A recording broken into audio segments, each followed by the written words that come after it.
Assalamualaikum warahmatullahi wabarakatuh. Waalaikumsalam. Sebelum kita mulai pembelajaran hari ini, silahkan bisa berdoa terlebih dahulu. Mbak Tazal bisa dimulai. Sebelum kita mulai pada sore hari ini berdoa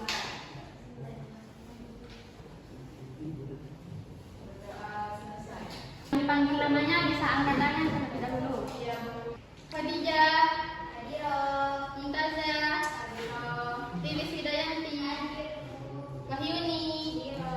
Materi yang sebelumnya yang Ibu jelaskan? Wah, ternyata Mbak Lilis sekali ya. Bagaimana proses geografis mempengaruhi keberagaman alam Indonesia?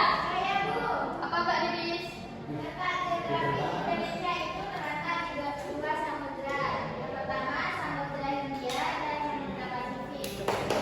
Terletak di dua benua yaitu di Asia dan Australia. Tepuk tangan Mbak.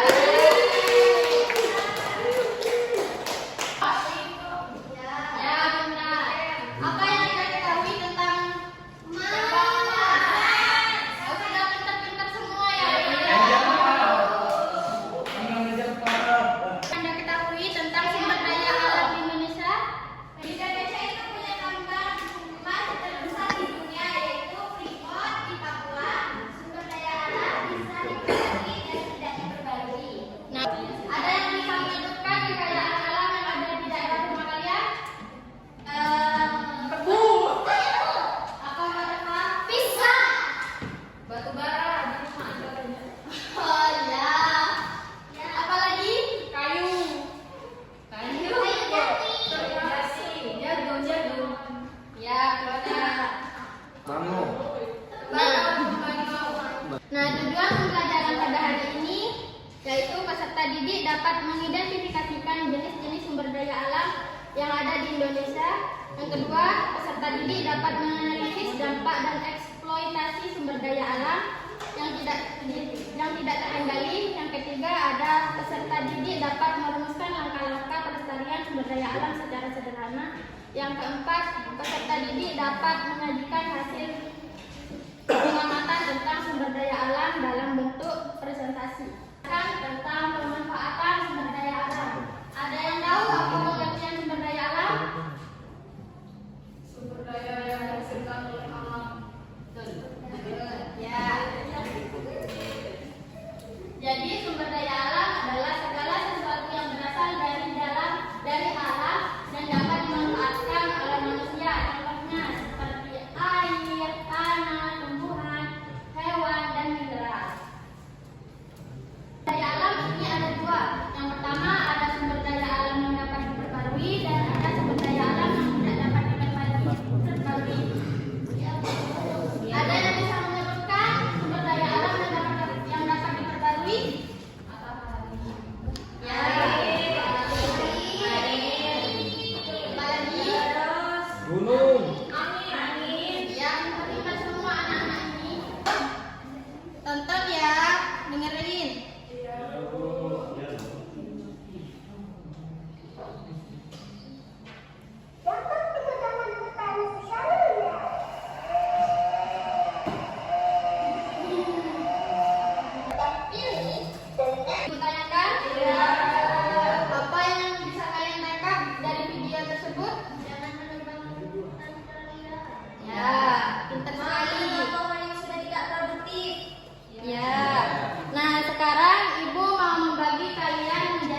Manfaat sama dampak. Manfaatnya kan memperlancar keuangan pada korupsi kan Bu, mempertambah. Ya Bu. Kerjakan ya anak-anak. Iya, Cong. Kan memilih kelompoknya. Di sini kelompoknya ada Mbak Liris, kelompok 3 ada Mbak Dada, kelompok 1 ada Mia, kelompok 2 ada Mbak Fitri.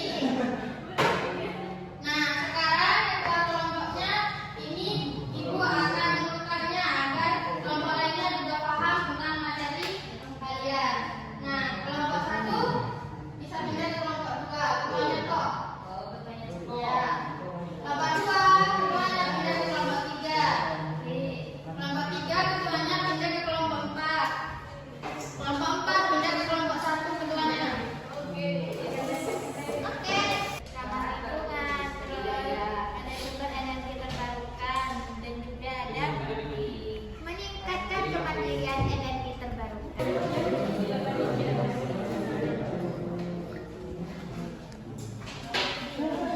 Sekarang Ibu ingin tahu tentang hasilnya.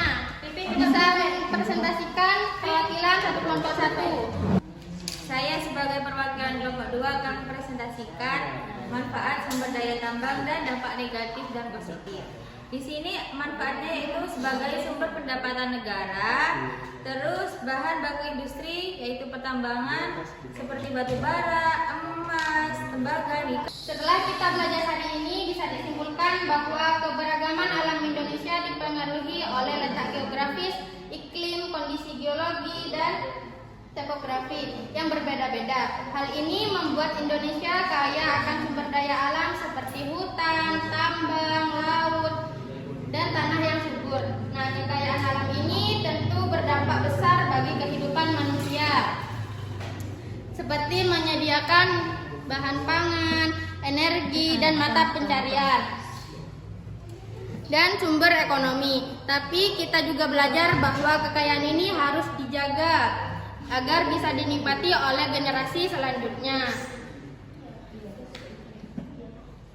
Nah, menurut kalian apa yang bisa kita lakukan sebagai pelajar untuk ikut menjaga kekayaan alam Indonesia? Harus menjaga kelestarian alam di Indonesia, Ya, ada lagi? memanfaatkan sumber daya alam Indonesia dengan sebaik mungkin, tidak berlebihan. Ya, tidak membuang sampah sembarangan. Ya. Tutup. Assalamualaikum warahmatullahi wabarakatuh. Waalaikumsalam.